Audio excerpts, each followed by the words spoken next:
मेरे प्यारे विद्यार्थियों को, माय डियर स्टूडेंट्स, आज मैं आप लोगों के लिए 6 मई से लेकर 9 मई तक के जो भी करंट अफेयर में मुझे वेरी इंपॉर्टेंट फैक्ट्स लगे जो एक कॉम्पिटिटिव एग्ज़ाम्स को रिलेट करते हैं, वो लेकर आया हूँ। आज उन्हीं पर चर्चा करेंगे, उन्हीं को अच्छे से समझेंगे। बट जो भी मैं कंटेंट इसमें आप लोगों को एक पीडीएफ तौर पे लेके आता हूँ या एक नोट्स तौर पे लेके आता हूँ, आप इसके अलावा भी जो बातें मैं समझाता हूँ साथ साथ उनको भी नोट डाउन करें, तभी आप अपने नोट्स को कंप्लीट मानें। चलिए स्टार्ट करते हैं बिना समय गवाए। आज का हमारा टॉपिक रहेगा फर्स्ट, भारतीय रिजर्व बैंक के केंद्रीय बोर्ड में निदेशक के रूप में किसे नियुक्त किया गया है, जिन्होंने हाल ही में आर्थिक मामलों के सचिव का पदभार भी संभाला है। So answer will be Tarun Bajaj. आपके सामने आंसर दिया हुआ है, तरुण बजाज है। बट तरुण बजाज के अलावा कई बार ये पूछ लिया जाए कि तरुण बजाज ने किसका स्थान ग्रहण किया है, तो आंसर होगा अतनु चक्रवर्ती। यानी तरुण बजाज से पहले इस पद पर अतनु चक्रवर्ती थे। तो दोनों नाम आपको नोट डाउन करने हैं, जैसा मैंने आपको अभी समझाया। चलिए सेकंड पॉइंट पे चलते हैं। हाल ही में सुर्खियों में रहे वंदे भारत मिशन का उद्देश्य क्या है। एक मिशन है ये, जिसका उद्देश्य हम लोगों को ध्यान से समझना। जो उत्तर दिया है वो तो समझ आ ही रहा है, विदेशों में फंसे भारतीय नागरिकों की स्वदेश वापसी। यानी कि भारत से बाहर भारत के जितने भी नागरिक अदर कंट्रीज़ में हैं उनको स्वदेश लाना, यानी कि अपने देश में उनकी वापसी के लिए ये एक उद्देश्य बनाया है हमने, एक मिशन बनाया है जिसका नाम रखा है वंदे भारत मिशन।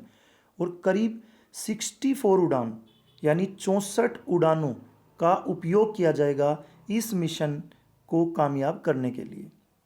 तो बस आपके लिए काम की बात यही है, वंदे भारत मिशन का उद्देश्य क्या है। तो जो आंसर मैंने दिया है वो है। इसके लिए मैं जो थोड़ा बहुत मुझे लगता है साथ साथ में समझाता चल रहा हूँ। थर्ड पॉइंट पे चलते हैं। आमार सोनार बांग्ला, बांग्लादेश का राष्ट्रगान किस भारतीय कवि द्वारा लिखा गया था, जिसकी जयंती 5 मई को मनाई जाती है। So answer will be Rabindranath Tagore. तो रविंद्रनाथ टैगोर जी के बारे में हम जितनी बात करें उतनी कम है। ये एक ऐसी शख्सियत हैं जिन्होंने हमारे भारत के लिए बहुत कुछ किया है, भारत का नाम ऊंचा किया है। तो मैं बात कर रहा हूँ अभी रविंद्रनाथ टैगोर जी के बारे में, जो बांग्लादेश का भी राष्ट्रगान बनाया इन्होंने और हमारे देश का भी राष्ट्रगान बनाया। यानी बांग्लादेश और भारत के राष्ट्रगान बनाने का अगर श्रेय किसी व्यक्ति को जाता है तो उस व्यक्ति का नाम है रविंद्रनाथ टैगोर। रविंद्रनाथ टैगोर जी को और भी बहुत सारे नामों से पुकारा जाता था, जैसे रवींद्रनाथ ठाकुर। रवींद्रनाथ ठाकुर, इनका जन्म डियर 7 मई को हुआ था। इनका जन्म 7 मई को हुआ था 1861 में, और इनका जन्म हुआ था कलकत्ता में, जो आज की डेट में कोलकाता कहलाता है। इनके बारे में मैं आप लोगों को एक कंप्लीट डिटेल लेकर आऊँगा कल या परसों की वीडियो में। रविंद्रनाथ टैगोर के बारे में आप लोगों को बहुत कुछ जानना इसलिए भी ज़रूरी है क्योंकि ये आपका एक मॉडर्न हिस्ट्री का भी फैक्ट है और करंट अफेयर का भी फैक्ट है। और अगर मैं बात करूँ करंट अफेयर के अकॉर्डिंग से, तो इनकी ये 159वीं जयंती थी, यानी 159 इनकी ये जयंती थी, जो 7 मई 2020 को हमारे देश भर में मनाई गई है। एक बार फिर रिपीट कर देता हूँ, रविंद्रनाथ टैगोर जी बांग्लादेश का राष्ट्रगान और हमारे देश का राष्ट्रगान बनाने वाले व्यक्ति हैं, जिन्होंने भारत और बांग्लादेश दोनों का, और बांग्लादेश के राष्ट्रगान का नाम है आमार सोनार बांग्ला और हमारे राष्ट्रगान का नाम है जनगण मन। आई होप आपको ये 3 पॉइंट क्लियर हो गए होंगे। फोर्थ पॉइंट पे चलते हैं। फोर्थ कोई पॉइंट नहीं है, फोर्थ एक फैक्ट है। विष्णु सेंद्रा पर्व, ये विष्णु सेंद्रा पर्व आपको जरूर जान लेना चाहिए। पीसीएस या किसी भी एक अच्छी परीक्षा की मैं अगर बात करूं तो ये एक अच्छा इंपॉर्टेंट बन सकता है आपके लिए, अच्छा पॉइंट बन सकता है विष्णु सेंद्रा पर्व। ये 4 मई 2020 को पहली बार ऐतिहासिक रूप से विष्णु सेंद्रा पर्व के अवसर का झारखंड अवसर पर झारखंड में एक भी शिकार नहीं किया गया। यानी कि एक ऐसा पर्व है जिसमें जानवरों का शिकार किया जाता है और इस पर्व को बहुत धूमधाम से मनाया जाता है विष्णु सेंद्रा पर्व के नाम से। डियर, इस बार ऐसा क्यों हुआ कि कोई भी शिकार नहीं हुआ? कारण वही है कोविड-19। यानी कोविड-19 के चलते इस बार एक भी शिकार नहीं किया गया। और ये जो पर्व है ये झारखंड, उड़ीसा और पश्चिम बंगाल के आदिवासियों द्वारा मनाया जाने वाला एक वार्षिक शिकार उत्सव है। यानी वर्ष में एक बार मनाया जाने वाला वार्षिक शिकार उत्सव है। ये एक तरह का ओकेशन है ये, जो 3 स्टेट के आदिवासी लोग मनाते हैं, झारखंड, उड़ीसा और पश्चिम बंगाल।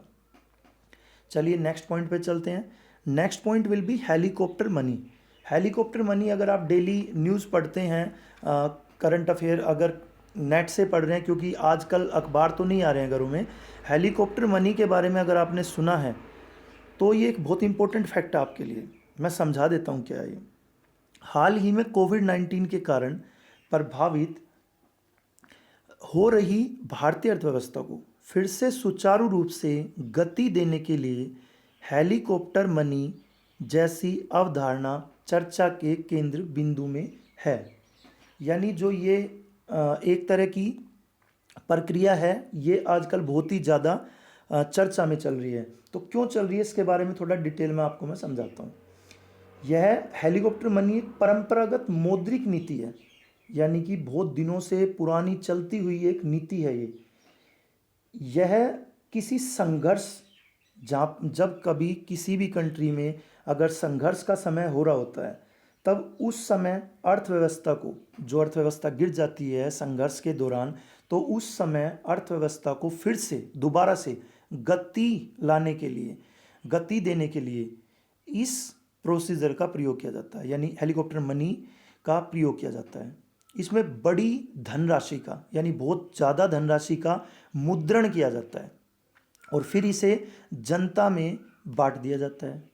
दोबारा सुनिए, इसमें बहुत बड़ी धनराशि का मुद्रण किया जाता है और फिर से इसे जनता में बांट दिया जाता है, जिससे अर्थव्यवस्था में मांग आपूर्ति के बीच एक संतुलन कायम हो जाता है। यानी मांग और आपूर्ति के बीच में एक बैलेंस कायम हो जाता है।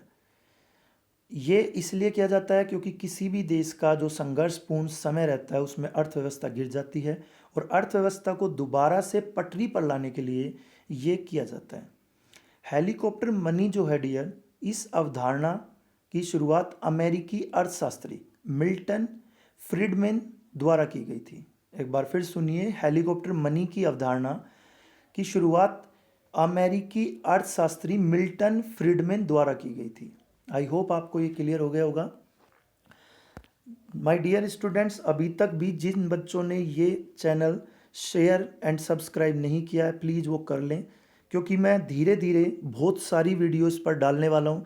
अभी काम चल रहा है बहुत सारी वीडियो का कारण घर से ही कोशिश की जा रही है, क्योंकि आपको पता है कोई भी कोचिंग्स वगैरह तो अभी नहीं खुल रहे हैं, तो बहुत सारी प्रॉब्लम्स आ रखी हैं, जैसे कि एक वाइट बोर्ड की प्रॉब्लम है, बहुत सारी प्रॉब्लम्स हैं, जो बहुत सारा मटेरियल कोचिंग्स पर ही बंद हो रखा अभी। तो धीरे धीरे जो भी वीडियो बन रही है मैं डाल रहा हूँ और आने वाले कुछ दिनों में, यानी कि इस वीक में, मैं बहुत सारी आपके लिए जो इम्पोर्टेंट मुझे लगेंगी वो वीडियो डालने वाला हूँ।